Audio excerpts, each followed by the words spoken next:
de forma muy interesante, muy amena y específicamente muy clara con Cristian Molina respecto de la figura del fideicomiso, adaptándolo a esta situación que se ha generado, este debate nacional respecto de fideicomiso de Punta Catalina.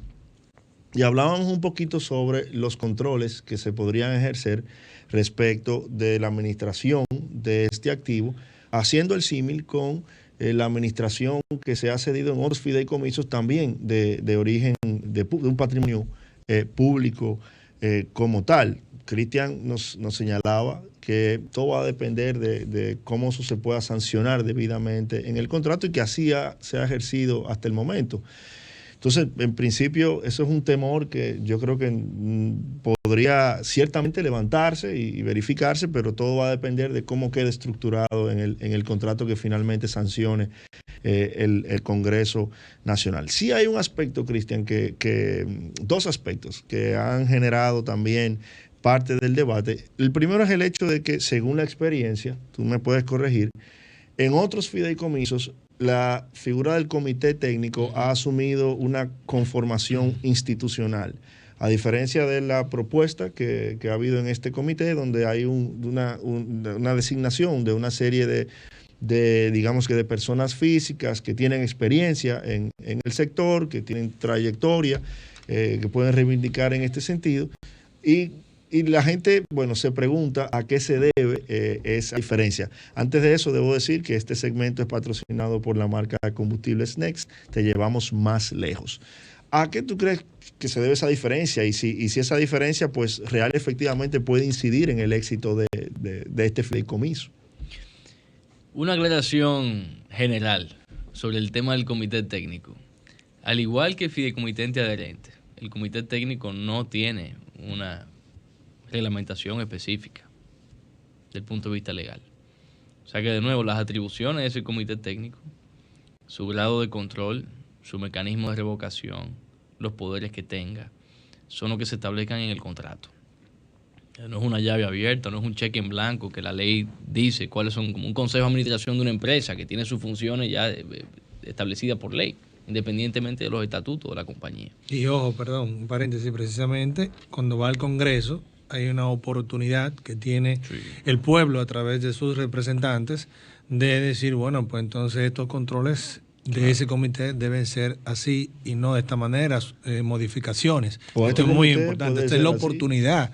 Esta es la oportunidad para trabajar este contrato, este acuerdo y establecer esos controles si es el tema de debate mayor. Correcto. Entonces, ese comité técnico, ciertamente, en otros fideicomisos ha sido conformado por funcionarios del tren gubernamental, funcionarios públicos. Y en los casos en los que se ha hecho de esa manera, la verdad la experiencia ha sido muy buena. Han sido funcionarios que tienen que ver directamente con la actividad que realiza el fideicomiso y pues han aportado muchísimo valor a lo que ha sido la gestión y ayuda mucho en la coordinación interinstitucional de distintos ministerios que intervienen en un proyecto determinado. En este caso de Punta Catalina, ciertamente es la primera vez que se nombra un comité técnico conformado por personas tanto del sector público, es una conformación híbrida, como del sector privado. Pero también es la primera vez que se hace un fideicomiso, y es mi opinión personal, ¿no? Que se hace un fideicomiso tan especializado. O sea, operar una planta de ese tamaño con esa característica es algo que tiene me imagino yo, como abogado, yo no podría operar una planta. Claro. Requiere un nivel de experticia, de conocimiento de ese sector, de ese mercado, que puedo entender el valor que agregaría un ente especializado en eso. Lo puedo entender.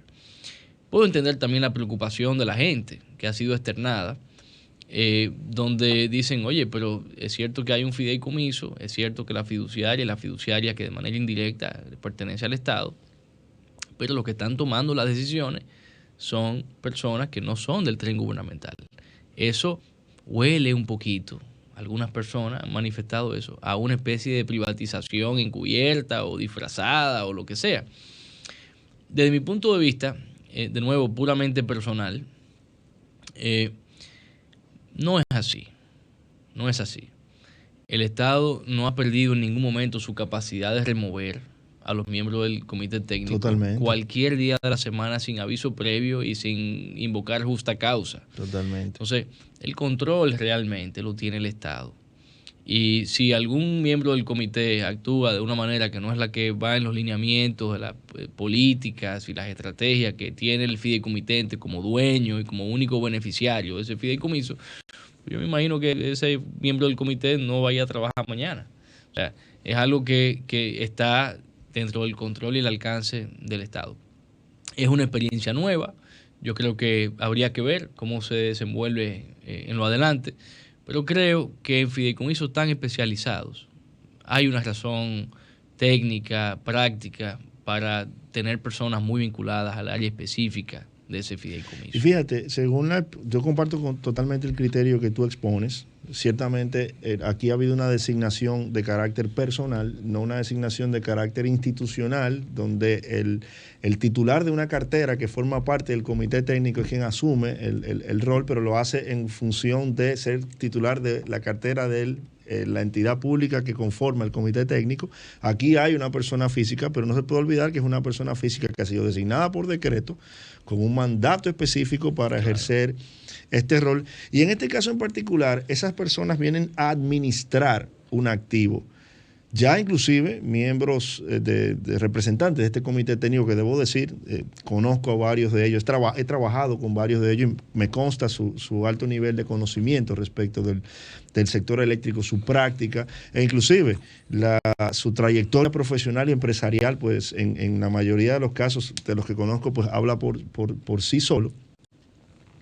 Pero en principio han manifestado inclusive, tal y como tú señalas, que uno de los proyectos esenciales de esto es licitar la operación y mantenimiento de esa planta, que es otra cosa diferente a administrar el activo, efectivamente. Operar una planta, mantener una planta en términos técnicos, en términos de gestión, digamos que de comercial e industrial del activo, pues requiere un nivel de especialización que de hecho hoy en día se hace a nivel interno, pero que siempre se ha ponderado la posibilidad de contratar mediante un proceso competitivo de selección, pues una empresa, una entidad que tenga la experiencia de operar, que no es lo mismo que administrar este activo. O sea, que esa opción no es que ha sido desplazada por el hecho de que se designe un comité técnico que también, como señala Cristian, mañana puede ser removido de plano e inclusive asumir la fórmula de otros fideicomisos que a nivel de una conformación institucional. Eso podría modificarse. O sea que no hay una atadura, no hay una camisa de fuerza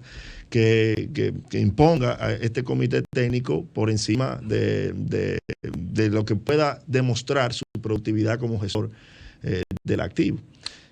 Sí. Otra pregunta que tenía ahorita, Cristian, lo hablábamos después, durante la pausa, es el tema de el fideicomiso no tiene personalidad jurídica como tal.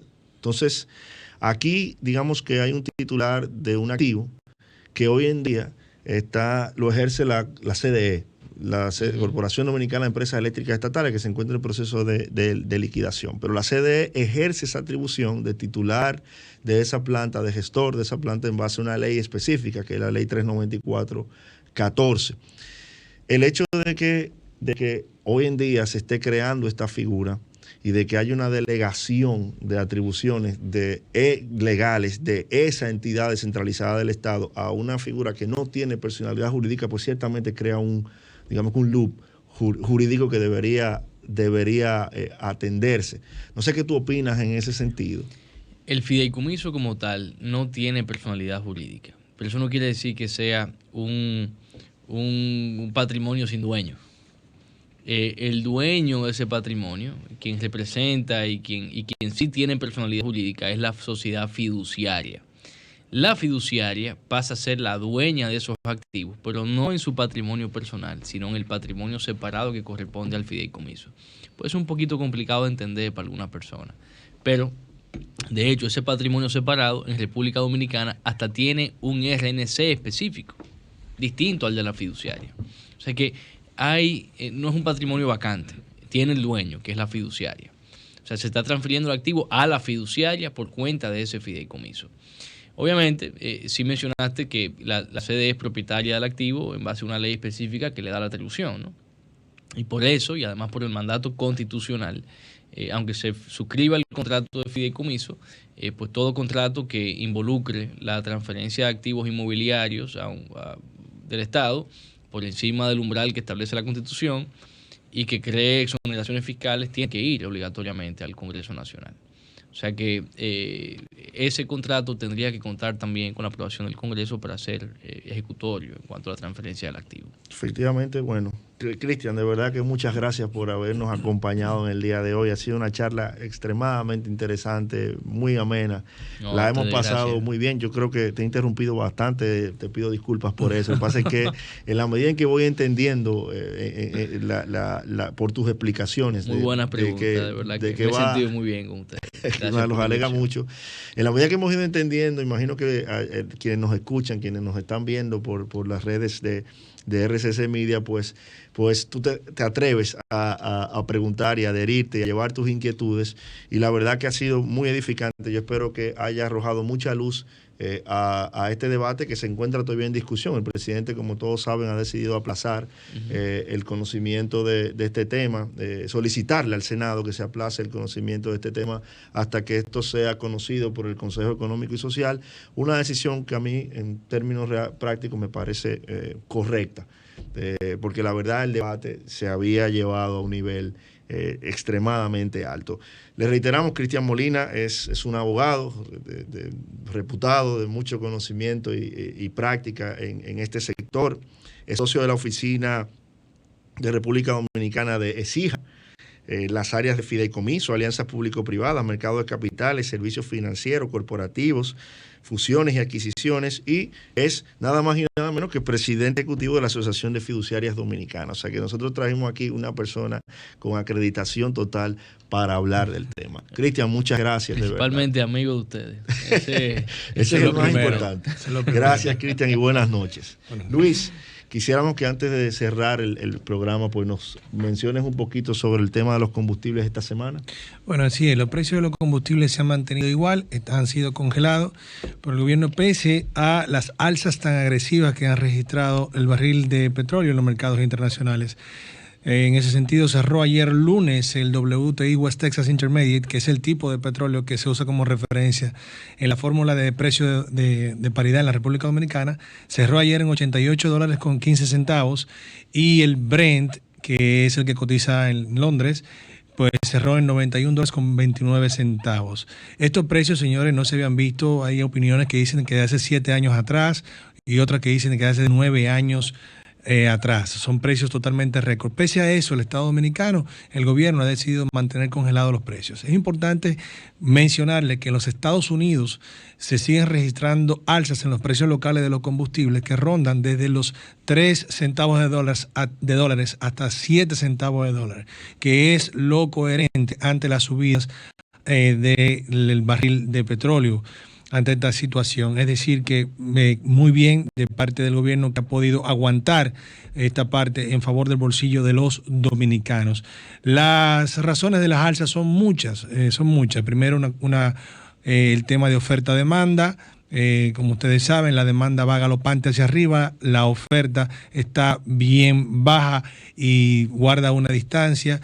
Cómo no, los conflictos geopolíticos actuales, entre ellos Ucrania, OTAN, Estados Unidos e incluso en Medio Oriente. Esto es algo muy importante. Entonces, digamos que estos principales factores y los demás que sí existen y fluctúan a diario en las bolsas de valores, sin dejar de hablar de las especulaciones que constituyen el 30% de las variaciones del precio, son cuestiones, y el invierno también, señores, es importante saberlo, que mantienen la presión al alza de los barriles del petróleo. Actualmente estamos en conversaciones, sindicatos, choferiles y el gobierno en este momento, para buscar mecanismos de paliar esta subida a lo interno. Esto fue dicho por el señor Macarrulla recientemente. Bueno, con esto nos despedimos. Muchas gracias por sintonizar a su programa Energía, Combustibles y Más, y hasta el próximo martes.